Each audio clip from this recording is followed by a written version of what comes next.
It was a cold Saturday morning in October of 1994, just outside Cedar Falls, Iowa, when Daniel Hollis handed over $350 in crumpled 20s for what most folks at the auction lot were already calling that rusted heap in row 4.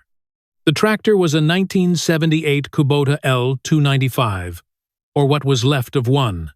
The hood was bent inward like someone had dropped a tree on it. The rear tire was flat and sun-cracked. Oil pooled underneath in a slow, tired drip, and the cab, a dented aftermarket box welded onto the frame by some long-gone owner, had a wasp nest behind the steering column. Behind Daniel, 2 men in Carhartt jackets were laughing into their coffee. He really paid for that thing? $350. Hell, I'd have taken $20 to haul it off. Daniel didn't turn around. He just signed the bill of sale, folded it twice, and slid it into his shirt pocket like it was a deed to something nobody else could see yet. Because here's the truth. Nobody at that auction understood. The smartest decision of Daniel's life looked, from the outside, like the dumbest. If you've ever been the person everyone laughed at, the one who saw something nobody else could stay with me, this story is for you. And if it moves you, hit that subscribe button. 2 days later, Daniel hauled the Kubota to Mercer's equipment off Highway 218. Tom Mercer had been the regional Kubota dealer for 19 years, and he had the kind of belt buckle that announced him before he spoke. Tom walked around the trailer once. He didn't last long. "Daniel," he said, and the laugh broke through. "What in God's name am I looking at?" "L295. Needs some work. Son, this needs a funeral. The block's probably cracked. Hydraulic lines are shot. Mice have been holding board meetings in that wiring harness." 2 mechanics drifted over, wiping their hands on red shop rags. One whistled. "How much you pay?" $350. $350, Tom said it loud, and the mechanics laughed right on cue. "Tell you what, Hollis, you got 80 acres in Bremer County. Corn and beans. You need a real tractor. I got a brand new B7100 sitting on the lot. 42 months, no money down. Leave this in my scrap pile. I won't even charge you the haul-off fee." "I appreciate the offer," Daniel said, "but I think I'll keep her." Tom's smile got thinner. "Suit yourself. When she eats your wallet alive and your fields go to weed, you know where to find me." Daniel climbed back into his pickup. In the side mirror, he saw Tom shake his head one last time, already laughing at something one of the mechanics had said. That shake of the head, Daniel would remember it for 9 years. Daniel was 26 that fall. He'd grown up on the same 80-acre patch of black Iowa dirt. He was now trying to keep alive a quarter section his grandfather had bought in 1947, 12 miles outside Waverly. His father, Raymond, had farmed that ground for 31 years and worked as a part-time mechanic in the off-season. Raymond could put his ear against an engine block and tell you what was wrong before he opened the hood. He died of a heart attack in 1989, when Daniel was 21, leaving behind the farm, a toolbox, and one piece of advice he'd given his son 100 times growing up. "Anybody can buy something new, Danny. Takes a man to see what something can be." The truth was, Daniel was in trouble. The farm's John Deere 4020 had given up the ghost, that summer-cracked block, beyond repair. He had 200 acres of corn and soybeans to put in the following spring, and no working tractor to do it with. The bank had offered him a loan. Tom Mercer had offered him the same. Every way Daniel sliced it, the payments would eat him alive in a bad yield year. He'd seen too many neighbors lose ground to the bank in the 80s to ever sign a note he wasn't dead certain he could pay. His father's voice again. So Daniel bought the junk, because the junk was his. The first month, he wanted to throw a brick through the engine. The diesel wouldn't crank past 2 revolutions. The hydraulic pump made a sound like a goose being strangled. By Thanksgiving, his hands were stained black up to the wrists. Spring planting was 5 months away, and he had a tractor that couldn't pull itself across the yard. There were nights, cold ones, his breath hanging white in the air when Daniel sat on a 5-gallon bucket and wondered if Tom Mercer had been right. Wondered if he was about to lose his grandfather's ground because he was too proud to take a loan. One night in December, his Uncle Vernon stopped by Raymond's older brother, a retired diesel mechanic. He looked over the engine for 10 minutes and grunted. Number 3, injectors clogged. Head gaskets starting to weep. It's salvageable, but it's gonna take you 4 months. 4 months? I got a plant in 5. Then you better get to work. Your dad would have loved this project. Means you're doing something right. That was the moment Daniel stopped doubting. That winter, he rebuilt the L295 piece by piece. He pulled the head and lapped the valves on his kitchen counter the way Raymond had taught him. He sourced a used injection pump from a salvage yard in Dubuque for $60. He rewired the harness himself, one circuit at a time, with a service manual photocopied at the Waverly Library. Each weekend was a small victory. Get the starter to engage. Hear the diesel cough. Hear it run for a full minute without dying. By late March of 1995, the L295 fired up and held an idle. Daniel stood in his driveway and listened to it tick over for nearly an hour. Just listening, the way Raymond used to. He hooked it to the planter that April and put 200 acres of corn and beans in the ground. The tractor worked dawn to dusk for 3 straight weeks and never quit on him once. That fall, the corn came off at 172 bushels an acre, one of the best yields the Hollis place had ever seen. The years that followed were lean but steady. By 1997, Daniel had added another 40 acres of rented ground. By 1999, he was custom baling hay for 3 other farmers in the off-season.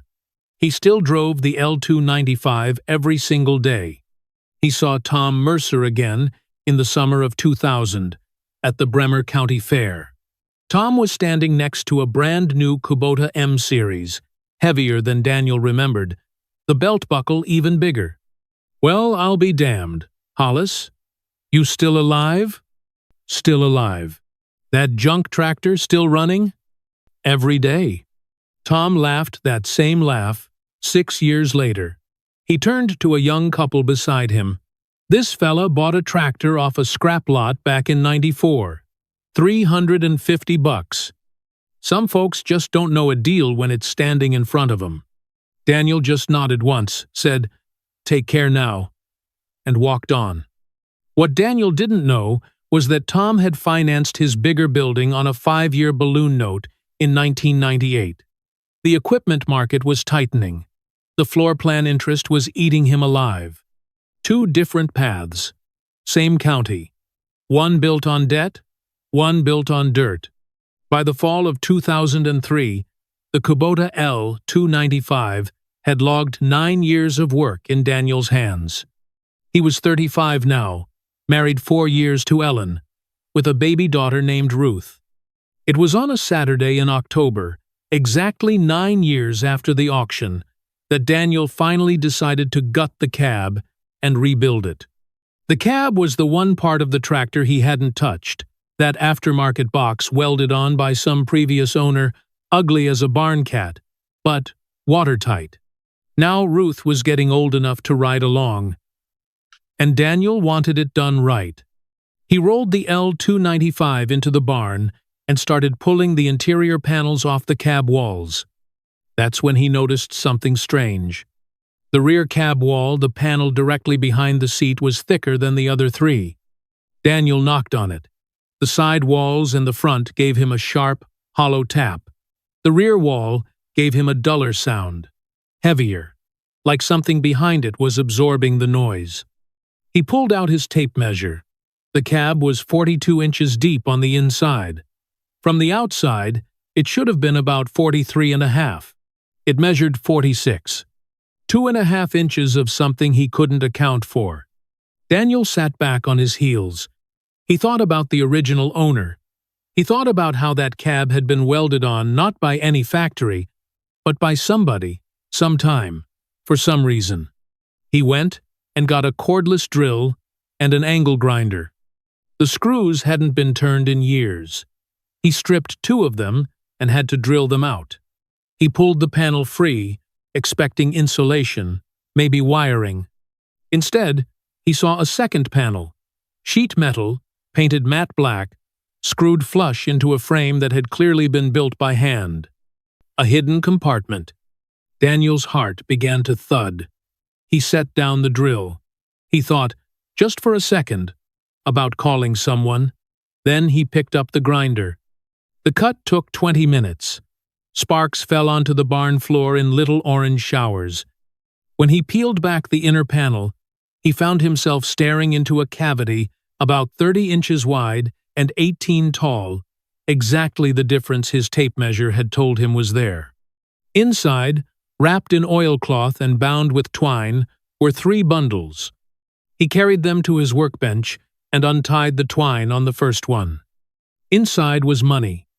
Banded stacks of cash, hundreds, mostly, some 50s, old bills. He counted the first bundle. Then the second. Then the third. $47,200. But there was something else.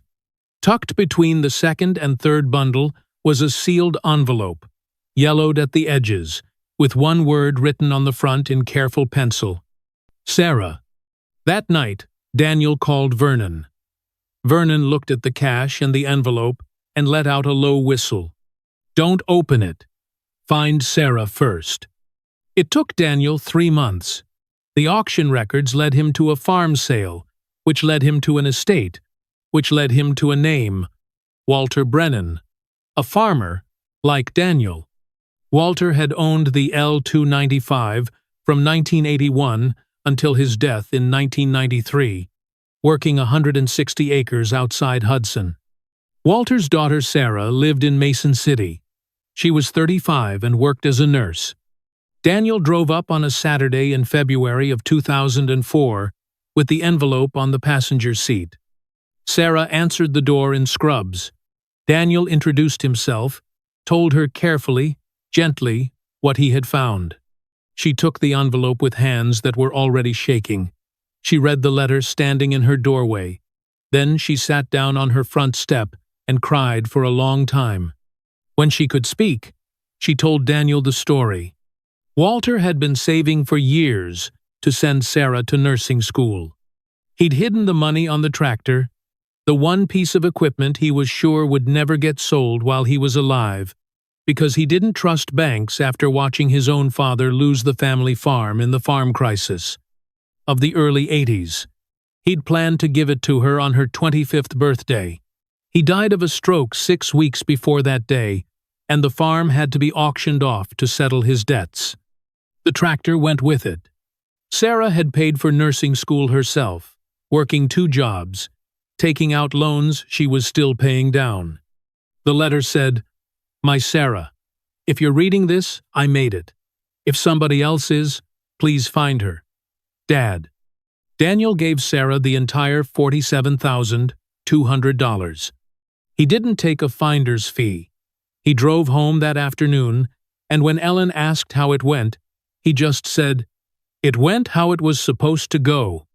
Sarah paid off her student loans. She sent Daniel a Christmas card every year for the rest of his life.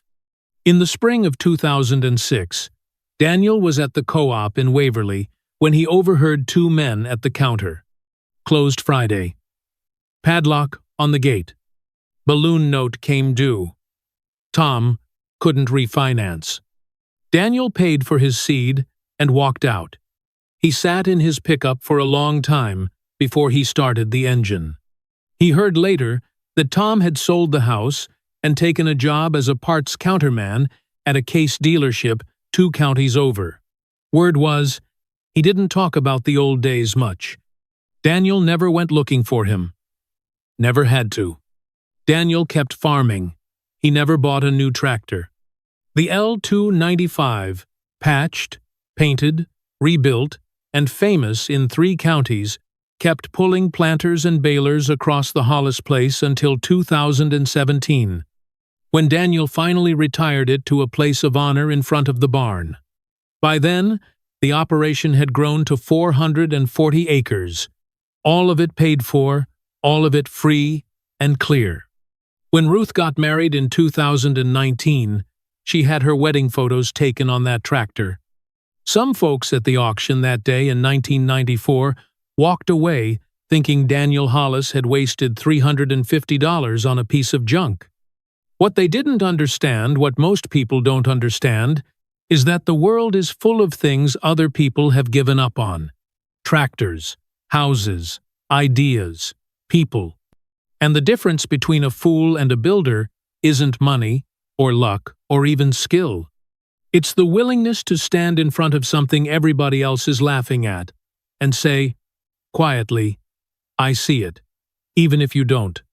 Daniel's father had been right. Anybody can buy something new. It takes a man to see what something can be.